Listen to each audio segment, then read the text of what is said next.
24년 한 해가 밝았습니다. 과거 2023년도까지의 모든 시간과 사건과 모든 과거는 역사 속에 묻어버렸습니다. 성경은 이렇게 말씀하고 있습니다.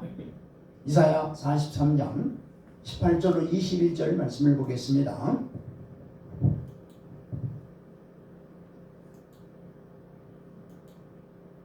시작. 너희는 이전 일을 기억하지 말며 옛날 일을 생각하지 말라. 19절. 오라, 내가 새 일을 행하리니 이제 나타낼 것이라. 너희가 그것을 알지 못하겠느냐? 반드시 내가 광야의 길을 사막의 강을 내리니. 20절. 장차 들짐승 곧 승냥이와 타조도 나를 존경할 것은 내가 광야의 물을 사막의 강들을 내어 내 백성 내가 택한 자들에게 마시게 할 것임이라. 21절. 이 백성은 내가 나를 위하여 시온나니 나를 찬송하게 하려 함이니라. 아멘. 성경은 우리에게 무엇을 가리키냐면은 하나님께서 온 인류를 향하신 최종 목표가 있기에 과거에 잘못이 있었던, 성공이 있었던 지나간 과거는 그것으로 끝이고, 중요한 것은 하나님이 세우신 뜻을 향하여 너희는 뒤를 바라보지 말고 앞으로 나가라고 말씀하고 있습니다. 물론 우리는 과거에 우리의 잘못됨을 통해서 반면교사로 삼는 것은 필요하겠지만, 그래도 그 과거에 머물지 말고 하나님이 정해놓으신 목표를 향해서 앞으로 나가라고 말씀하고 있습니다. 왜냐하면 인류의 역사라고 하는 것은 하나님이 계획하신 속에서 하나님의 주관하시며 역사를 만들어 가시기 때문에 과거는 온전히 다 잊어버리라는 얘기예요. 앞에 표대되신 오직 주만을 위해서 나가라는 얘기입니다. 그 가운데에서 하나님의 동역자를 세우시고 하나님이 인간의 역사를 이루어 가시기 때문에 그렇습니다. 그러기에 하나님의 허락, 역사하심을 깨닫지 못하는 자들에게 하나님의 절대 주권을 가지신 분이라고 하나님 스스로가 이렇게 선포하고 있습니다. 이사야 45장 7절 말씀 보겠습니다. 시작. 나는 빛도 짓고 어둠도 창조하며 나는 평안도 짓고 반란도 창조하나니 나는 여호와라. 이 모든 일들을 행하는 자니라 하였노라. 아멘. 한마디로 인간의 생사화복을 하나님만이 주관하신다는 얘기입니다. 그렇다면 이러한 창조주 하나님이시며 구원자이신 하나님 앞에서 서 있는 우리로서는 어떻게 살아가야 하나님이 바라는 올바른 삶을 살아갈 수 있을까요? 그것은 끊임없이 우리 인간은 하나님에 대해서 알아가야 하고 또 하나님의 말씀을 살피는 것이고, 이에 대해서 우리는 그분의 뜻에 화합하는 삶을 살아가야 마땅한 삶을 살아가게 되는 것입니다. 그렇다면 우리는 올 한 해를 어떤 자세로 살아드려야 될까요? 하나님께서는 우리 성도들이 신년 첫 예배를 드리면서 우리가 어떤 자세를 갖기를 원하실까 하는 그런 마음으로 우리가 예배를 참여해야 될 것입니다. 첫째, 이제는 말씀을 마음에 새기고 그 말씀대로 살겠다는 그런 각오를 가지라고 말씀하십니다. 자, 여호수아서 1장 7절로 8절 말씀 보겠습니다.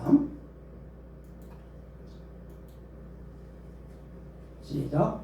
오직 강하고 극히 담대하여 나의 종 모세가 네게 명령한 그 율법을 다 지켜 행하고 오로나 좌로나 치우치지 말라.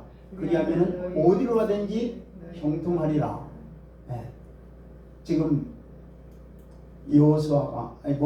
모세가 지금 세상을 떠났어요.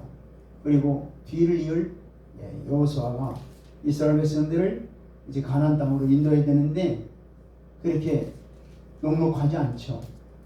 마음이 두렵다 이 말이에요. 모세까지도 이 일을 감당하지 못했는데 그야말로 모세도 못한 여호수아가 그 일을 맡았으니 얼마나 마음이 어떻게 해요? 두렵고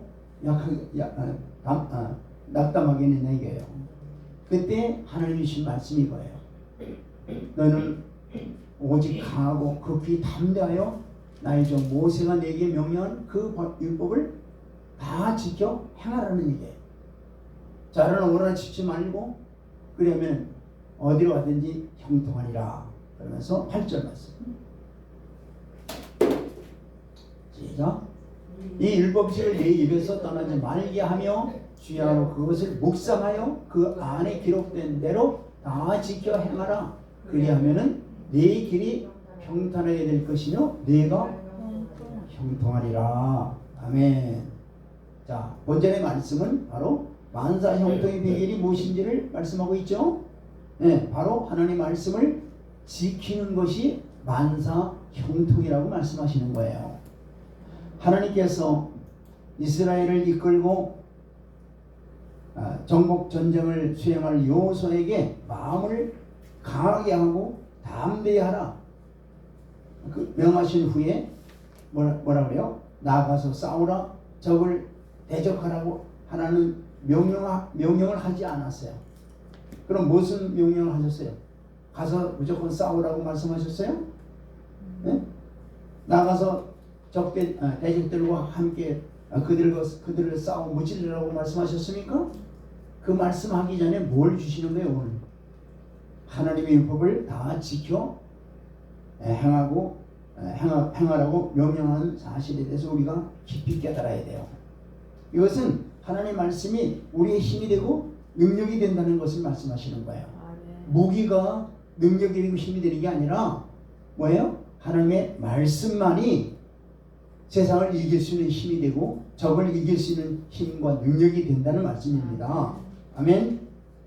이것은 성경에서 가리키고 있는 전반적인 기본적인 사상이에요. 너희가 직접 싸우지 말라는 얘기예요. 하나님의 말씀이 싸워 이긴다는 얘기예요. 할렐루야. 사랑하는 성도 여러분, 혹시 하는 일이 잘 안 되고 자꾸 어려움만이 만나지 않고 있습니까? 하나님 말씀을 펼쳐놓고 계속 들여다보시기 바랍니다. 하나님 말씀을 계속 읽으시기 바랍니다. 또 읽고 또 읽으시기 바랍니다. 그리고 그 말씀을 가슴에 새기시기 바랍니다. 생명처럼 소중히 여겨서 여기는 그런 힘을 기울이시길 바랍니다. 그러면은 모든 일에 형통하게 되는 경험을 반드시 체험하게 될 것입니다. 실로 복받기를 바라고 만사 형통하기를 바라는 성도는 많아도 하나님의 말씀을 생명처럼 여기고 그것을 힘써 지키는 성도는 그리 많지 않다는 것입니다. 이제 이 순간부터 우리는 말씀을 매우 가까이 하기를 주의 이름으로 축원드립니다. 진정 우리가 마음을 강하게 하고 담대히 해야 할 이유는 대적과 싸움 이전에 하나님 말씀을 그대로 지키기 위함인 것입니다.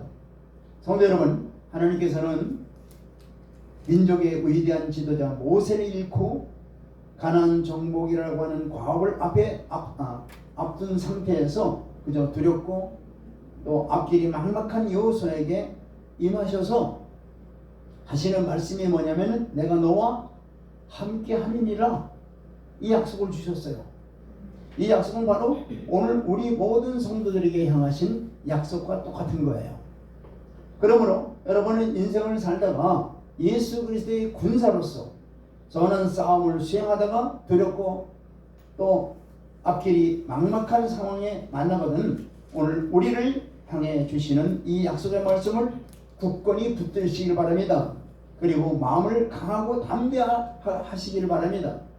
하나님은 우리를 돕는 자시요 우리를 힘을 주시는 여호와 하나님이십니다. 하나님은 우리를 떠나지 아니하시며 멀리하지 아니하시는 우리와 함께 하시는 하나님이십니다. 그래서 주님께서 주시는 말씀의 귀를 기울이어 함께 동참하는 우리 모두가 되기를 주의 이름으로 다시 한번 축원드립니다. 로마서 12장 2절 말씀 보겠습니다. 우리에게 어떤 말씀을 주시는가? 자, 시작.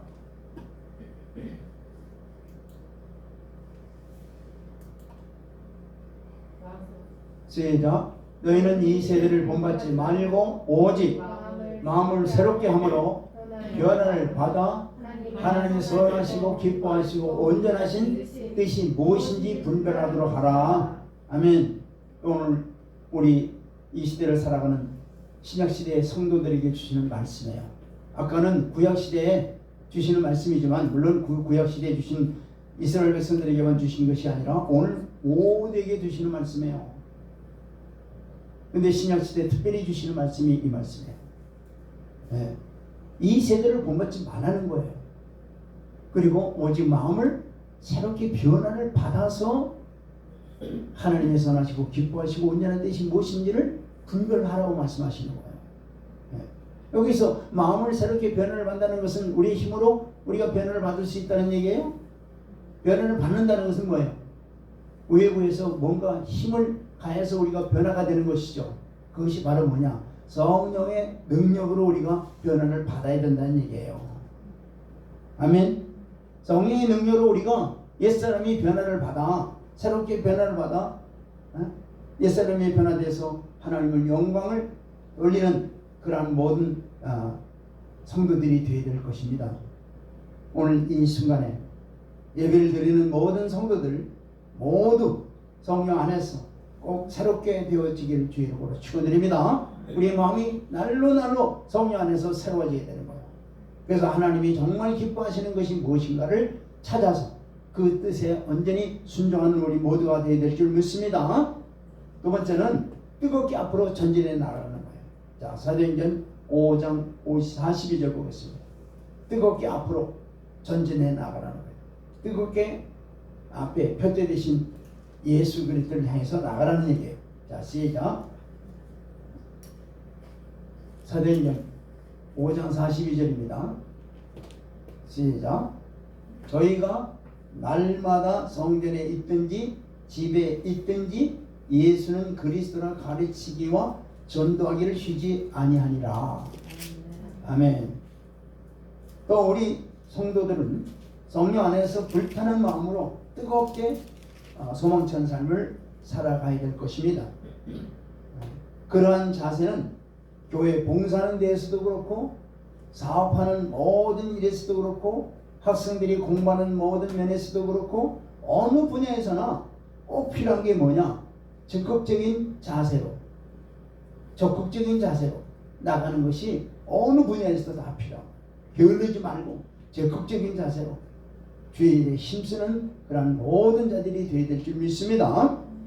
그래서 초대교회 성도들은 핍박을 받아 어려운 처지에 있으면서도 예수를 주라 시인하는데 예수를 주라 전도하고 그리고 가르치기를 쉬지 않고 끊임없이 모이기를 힘쓰며 더욱 하나님을 알아가는데 힘썼던 겁니다.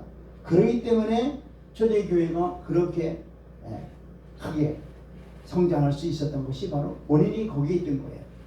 만약 우리 성도들 한 분 한 분이 그런 뜨거운 자세로 나아간다면 금년 이 한 해를 나간다면 우리 열린문교회는 역시 초대교회와 같이 큰 부흥의 역사를 맛보리라 믿습니다. 사도행전 3장 41절로 42절 보겠습니다. 사도행전 3장 41절로 42절 말씀. 시작. 3장 41절이 없어요. 42절이 없습니까? 있죠? 아, 그래요? 그러면 제가 찾은 말씀으로 봉독하겠습니다. 그 말을 받는 사람들은 세례를 받음에 이날에 제자의 수가 3,000이나 더하더라. 저희가 사도의 가르침을 받아 서로 교제하며 떡을 떼며 기도하기를 전혀 힘쓰니라. 어디에 말씀이에요? 2장 41절로 42절 말씀입니다. 이와 같이 우리가 성령 안에서 모이기를 힘쓰며 전도하기를 힘쓰며 하나님의 진리의 말씀을 배우기를 힘쓰는 자들이 될 때에 놀라운 하나님의 큰 부흥의 역사가 이루어질 줄 믿습니다. 두 번째는 앞서 가나안을 향해서 계속적으로 전진하라는 거예요. 자, 오늘 본문 말씀이죠. 여호수아서 3장 1절로 3절 말씀을 보겠습니다. 여호수아서 3장 1절로 3절 말씀 시작. 또 여호수아가 아침에 일찍 일어나서 그와 모든 이스라엘 자손들과 더불어 시딤에서 떠나 요단에 이르러 건너가기 전에 거기서 유숙하니라.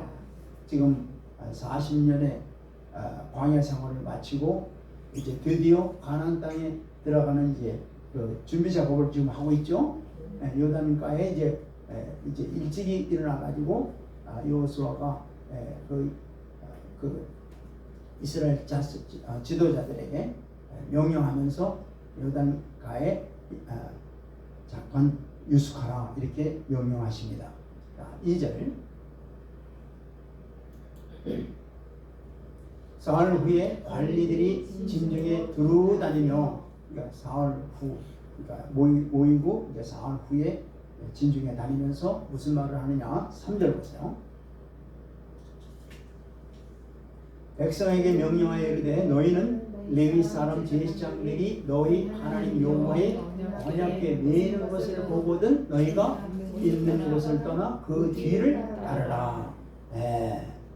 자, 백성들 앞에 있는 제사장들이 언약궤를 매는 것을 보면 그곳을 떠나 그 뒤만 따르라고 백성들에게 명령하고 있는 거예요.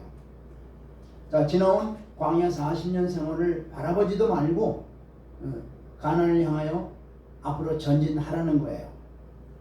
롯의 아내는 죄악된 소돔과 고모라의 옛 생활을 아쉬워서 뒤를 돌아보다가 소금기둥이 되어버렸죠.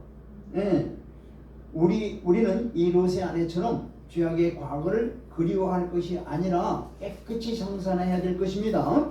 그리고 신앙 성장과 교회 성장과 개인의 성장을 위해서 앞에 놓여있는 천국을 향하여 전진해 나가는 저와 여러분들이 되어야 될 줄 믿습니다.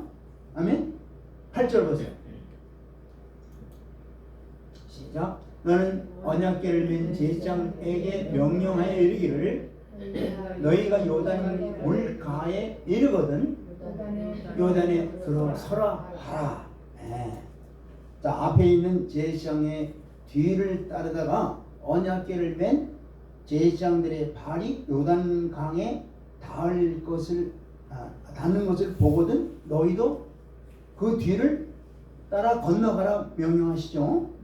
제사장들의 발이 흐르는 요단강 물에 닿을 때까지는 어떻게 하나님께서 아무런 기적을 행하지 않으세요. 하나님은 여호수아를 통해서 언약궤를 맨 제사장에게 요단강에 이르거든 요단강에 들어서라 명령을 주셨어요. 언약궤를 따르던 언약궤를 맨 제사장들이 그 명령에 순종해서 요단 강물에 발을 내딜 때 흐르던 물이 갈라지는 기적의 역사가 일어났던 것입니다. 많은 이들이 바로 이런 그러한 요단강 언저리에서 서서 하나님께 기적을 베풀어 달라고 그렇게 간구하고 기도를 많이 해요. 그런데 기적이 일어나지 않아요. 왜 그럴까요?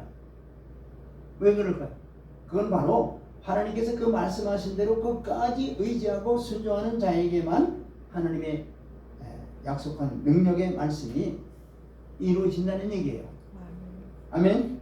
끝까지 그 말씀대로 행할 때에 이루어진다는 얘기예요. 그래서 믿음은 바라는 것들의 실상이요 보지 못하는 것의 증거라고 말씀하시는 거예요. 이런 믿음을 가지길 주의 이름으로 축원드립니다.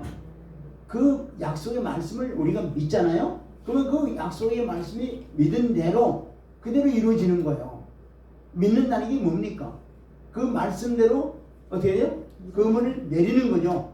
우리가 행하는 거다 말이에요. 그럴 때 하나님의 약속대로 이루어지는 거예요. 할렐루야. 자, 세 번째는 예수 그리스도와 출발하는 이 한 해가 되길 바란다. 예수 그리스도와 함께 출발하는. 자, 마태복음 28장 20절 말씀 보겠습니다. 주님은 우리에게 이렇게 약속하세요. 자, 마태복음 28장 20절 시작. 내가 너희에게 분부하는 모든 것을 가르쳐 지키게 하라. 올지어다 내가 세상 끝날까지 너희와 항상 함께 있으리라 하시니라. 세상 끝날까지. 예. 뭘 약속하세요? 내가 너희와 항상 함께 하리라. 주님이 우리와 항상 함께 하리라 약속하시는 거예요. 자, 주님과 함께 하시지 않는 사람은 그럼 뭘까요? 마귀와 동행하거나 불신자들과 함께 하는 거예요. 예, 왜냐하면 인간은 어느 한쪽에 속해서 살게끔 이렇게 하나님이 우리를 만드셨어요. 우리 인간은 어느 한쪽을 택해서 살게끔 만들었다 이 말이에요, 하나님이. 그래서 그렇다면 우리는 뭐예요? 우리는 늘 하나님께 속한 자들이 되어야 될 줄 믿습니다. 그래서 하나님과 함께 하기 위해서는 먼저 우리에게 요구하는 것은 오직 하나님의 말씀에 절대적으로 순종하라는 거예요. 하나님께 우리가 속하기 위해서는 뭘 하나님이 우리에게 원하신다고요? 주님의 말씀에 절대적인 순종을 원하시는 거예요. 왜냐하면 말씀에 순종하는 자에게 주님께서도 함께 하시기 때문에 그런 거예요. 말씀에 순종하지 않는 자들에게는 주님이 함께 하시지 않습니다. 자, 보세요. 사무엘상 15장 22절 말씀 보겠습니다. 시작.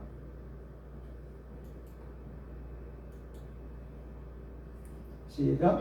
사무엘이 이르되 여호와께서 번제와 다른 제사를 그의 목소리를 청종하는 것을 좋아하신 것 같이 좋아하시겠나이까? 순종이 제사보다 낫고 듣는 것이 수양의 기름보다 나으니. 그러니까 하나님의 말씀을 순종하는 것이 구약으로 말하면 여러 가지 뭐 아주 값진 또 좋은 제물을 바쳐 하나님께 드리는 것보다 낫다는 얘기예요. 그러니까 하나님의 말씀에 순종하는 것이 최고라는 얘기예요. 아멘. 네. 23절 보세요. 시작. 이는 거역하는 것은 점치는 죄와 같고 완고하는 것은 우리 사실 우상에게 절하는 죄와 같음이라. 왕이 여호와의 말씀을 버렸으므로 여호와께서도 왕이 되지 못하게 하셨나이다 하니. 네, 아멘.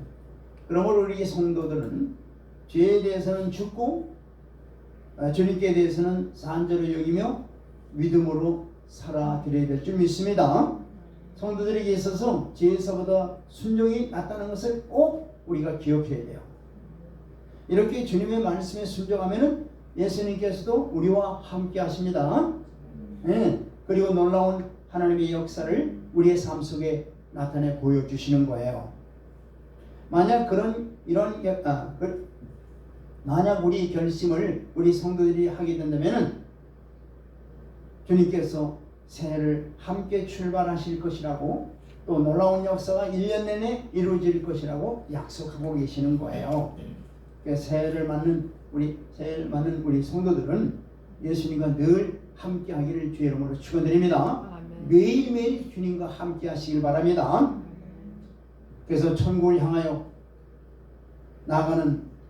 나아가되 아직은 이 세상에 우리가 있기에 이 세상에서 해야 할 일들이 많아요. 사실 우리가 천국을 향해서 나가려면은 이 세상에 우리가 현재 살고 있기 때문에 세상에서 하고 싶은 일들이 아마 많을 거예요. 돈도 벌어야 되고, 뭐 좀 더 육신적으로 안락한 삶을 살기 위해서 좀 더 안락한 터전을 마련해야 되고, 또 어떤 직장에 다니는 사람들은 승진도 해야 되겠고, 또 어떤 이는 자녀들이 뭔가 이 세상에 살아가는데 보탬이 되기 위해서 자녀의 뒷바라지를 좀 해야 되겠고, 뭐 등등 여러 가지 많은 것을 가지고 고민하고 노력하는 성도들이 또한 있습니다. 그런데 성경은 그런 세상적인 것은 뒤로 미루고 너희는 먼저 무엇을 구하라는 거예요? 먼저 그의 나라와 그 의를 구하라. 그리하면은 그런 세상적인 것은 구하지 않아도 주님이 주신다고 약속하는 것이 바로 성경이에요. 그리고 봐요. 가나안 땅을 향하던 그런 이스라엘 백성들의 광야 40년 말기에 가서 요단강 동편에 가나안에 들어가기 전에 느보산에서 큰 일이 발생했죠. 뭐예요? 느보산에서 누가 죽어요? 모세가 죽습니다. 이스라엘의 영도자인 모세가 죽음을 맞이해요. 그러므로 이스라엘의 가나안 진군에 큰 위험이 지금 닥치고 있는 것이죠. 그러나 하나님은 모세의 후계자인 여호수아에게 그 일을 맡기셨어요. 그러자 여호수아는 백성을 안정시키기 위해서 두 정탐꾼을 여리고에 보내서 민심을 살펴보게 하여 백성들로 하여금 용기와 결단을 얻게 합니다. 그리하여 저들은 요단강 도하와 또 가나안 행군을 진행시켰던 겁니다. 이것은 멈출 수 없는 이스라엘 백성들을 향하신 하나님의 일이기 때문에 그런 거예요. 저들에게는 요단강 도하와 또 여리고 점령과 또 7 족속의 진멸과 땅의 분배, 나아가서 신정국가를 세우는 등 거대한 일들이 앞으로 놓여 있지 않습니까? 그러므로 저들은 앞으로 나가야만 했던 거예요. 계속 전진해 나가야 했던 거예요. 그래요. 저들은 새 지도자 여호수아의 그 지도하에 시딤에 이르고 그리고 거기서 3일을 이제 오늘 본문 말씀같이 3일을 경영하고 그 다음에 전세를 정돈하고 앞으로 나갈 준비를 지금 하고 있는 거예요. 이 사건을 통해서 우리 성도들도 앞으로 나가야만 하는데 어떻게 우리가 이런 역경들, 어려움들을 우리가 가로막고 있는 이런 역경들을 헤쳐나갈 수 있는가? 오늘 본문을 통해서 우리가 교훈 삼기를 주의 이름으로 축원드립니다. 첫째, 오늘 이 지금 가나안을 점령하기 위해서 제일 처음으로 하는 게 뭐예요? 앞에 법궤를 앞세우죠. 하나님의 법궤를 제일 처음으로 앞세웁니다. 자, 2절로 3절, 2절로 4절 다시 한번 보겠습니다. 여호수아서 3장 2절로 3절 다시 보세요. 4절까지 시작. 사흘 후에 관리들이 진중으로 두루다니며 3절 백성에게 명령하여 이르되 너희는 레위 사람의 제사장들이 너희 하나님 여호와의 언약궤를 매는 것을 보거든 너희가 있는 곳을 떠나 그 뒤를 따르라.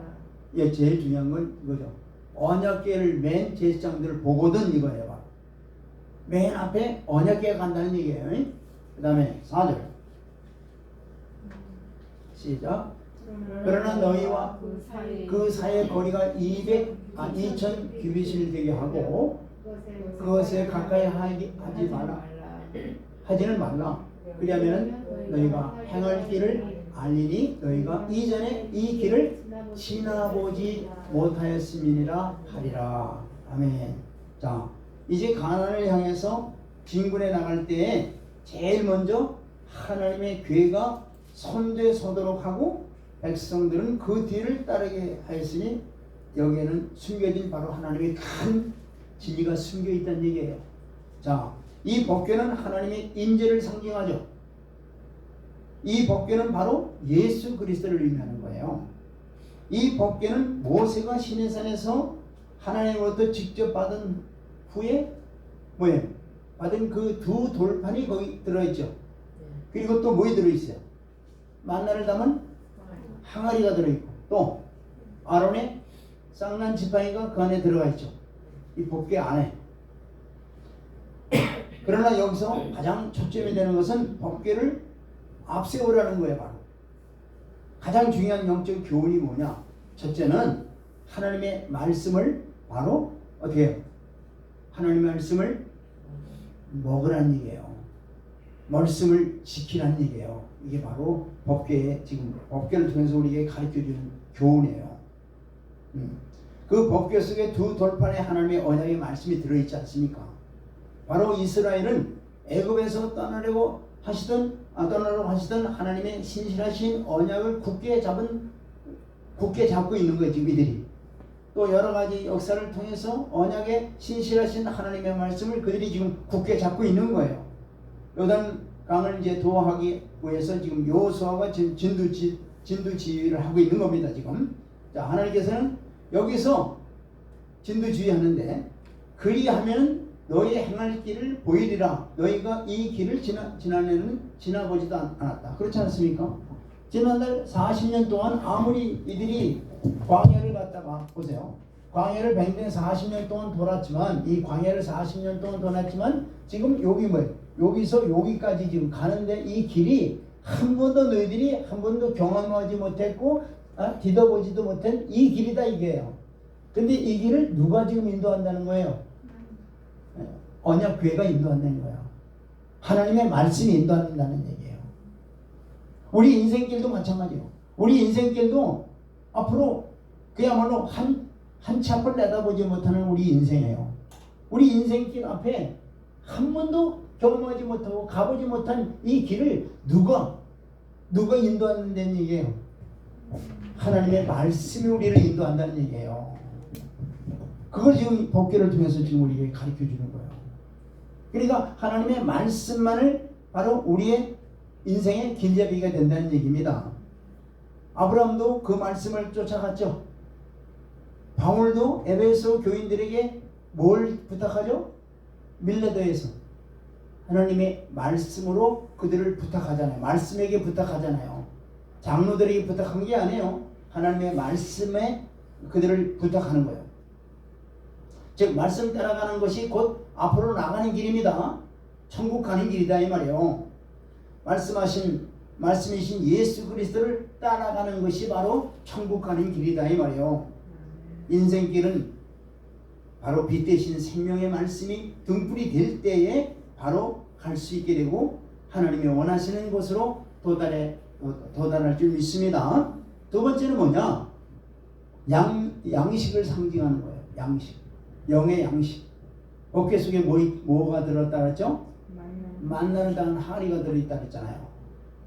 그러니까 이것은 양식 대신 생명의 떡이신 예수 그리스도를 상징하는 겁니다.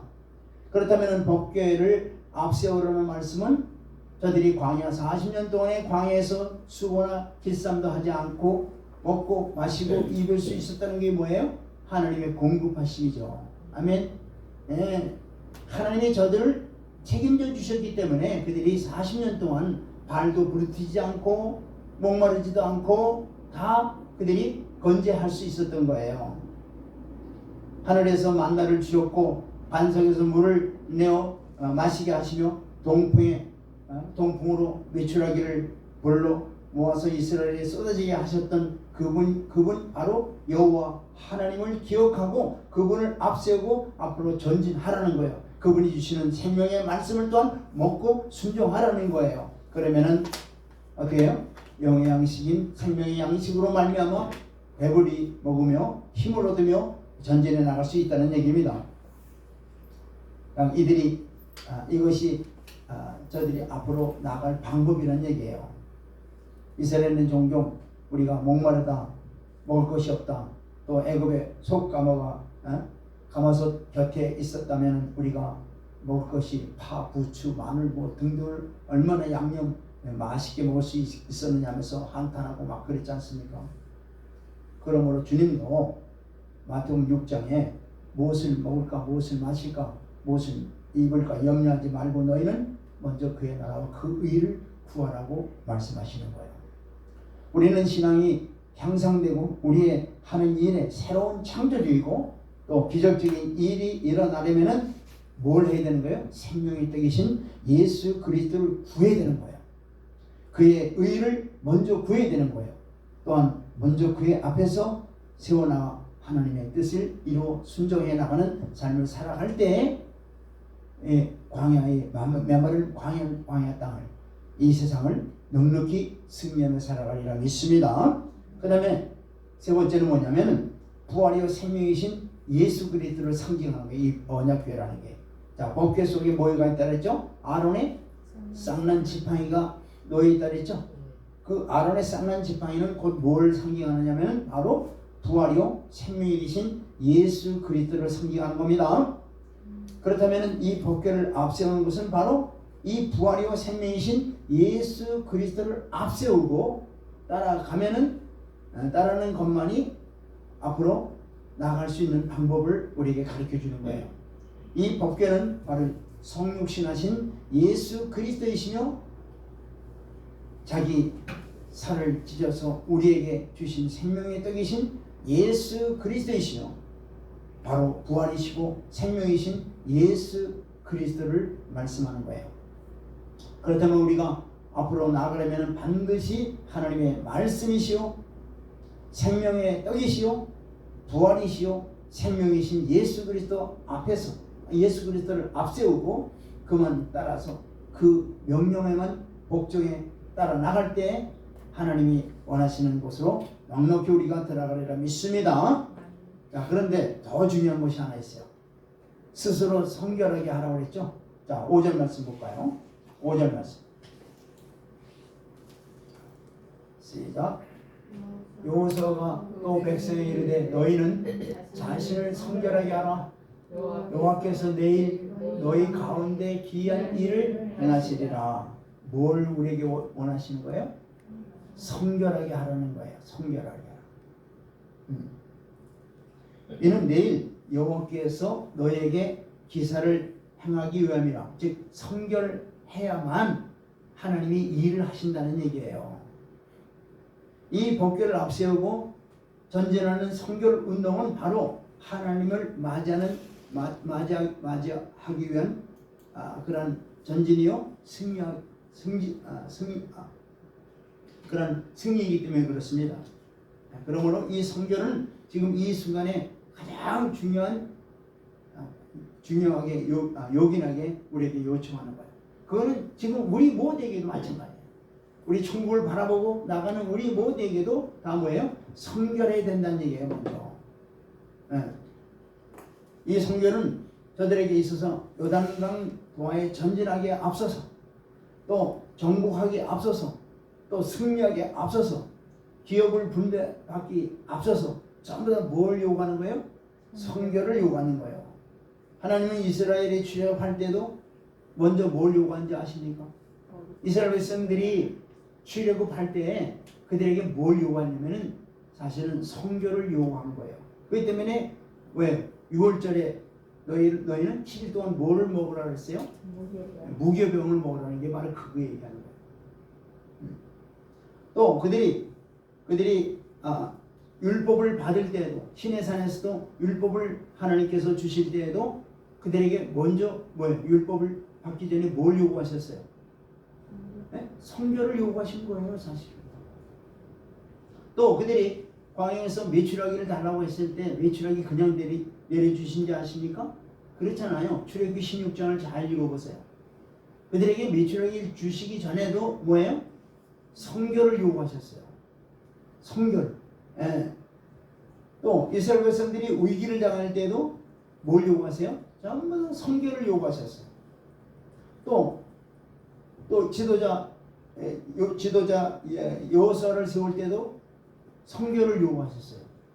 심지어는 무엇까지 요구하셨냐면은 가나안 땅에 들어가서 싸울 때 아이성을 점령할 때 아이성을 할 때 그들이 실패하죠. 실패할 때 조사를 해보니까 원인을 조사해보니까 뭐예요? 아간이 여리고성에서 뭐예요? 무슨 신안산의 외투 뭐 이런 걸 훔쳐서 자기가 가졌잖아요. 그 죄자 죄. 그래가지고 아간을 갖다 돌에 쳐 죽이잖아요. 그 돌에 쳐 죽일 때도 뭘 요구한지 아십니까? 백성들에게 돌을 다 아간에게 던지기 전에 그냥 막 던지는 게 아니라 성결식을 한 다음에 뭐예요? 아간에게 돌을 던지라고 하는 거예요. 그러니까 이 성결이라는 것이 굉장히 우리 신앙생활에 제일 처음이라는 걸, 제일 중요하다는 것을 이 역사를 통해서 가르쳐 주는 거예요. 그래서 하나님께서는 뭐예요? 오늘 신약시대 우리 모두에게 뭐라고 해요? 내가 거룩하니 너희도 거룩하라. 어떻게 보면은 이 거룩한다고 해서 우리가 승리할 수 있겠냐? 아니에요. 이 모든 것이 하나님께서 일하시는 것이기 때문에 하나님의 일에는 반드시 성결하게 되어 있어요. 성결한 가운데 승리하게 되는 거예요. 할렐루야. 가나안 땅의 점령이 뭐예요?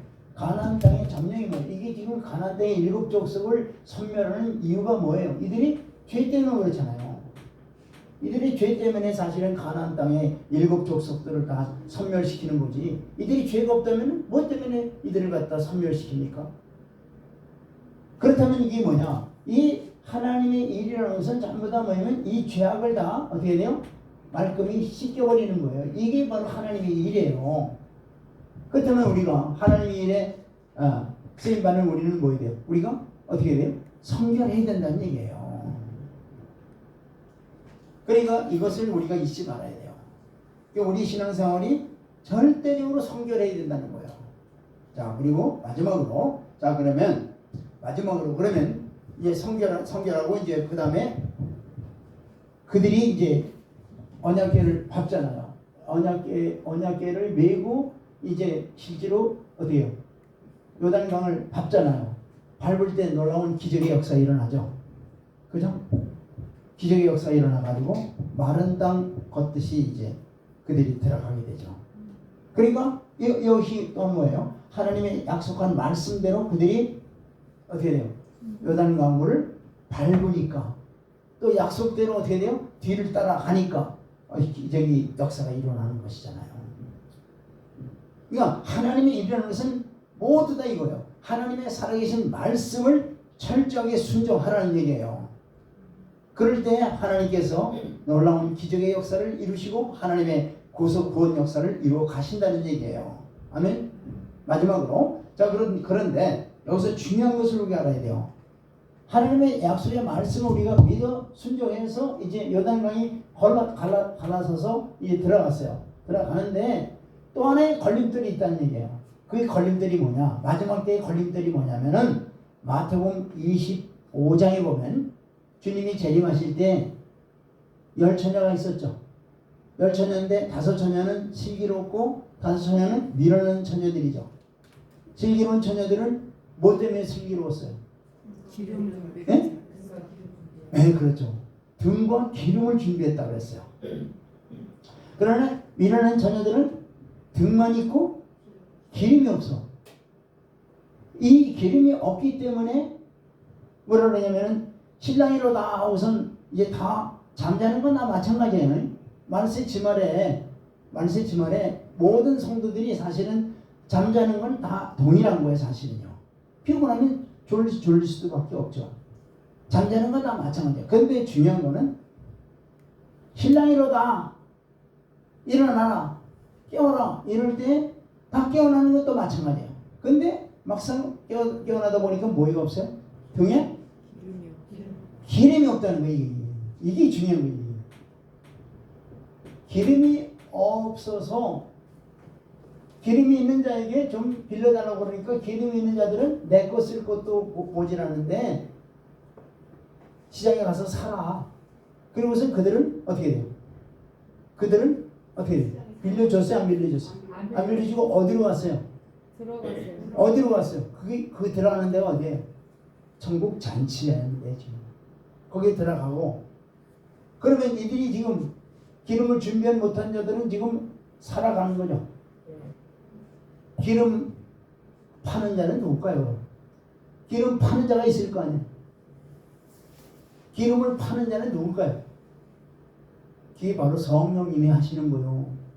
성령님이 기름을 주는 거예요. 네.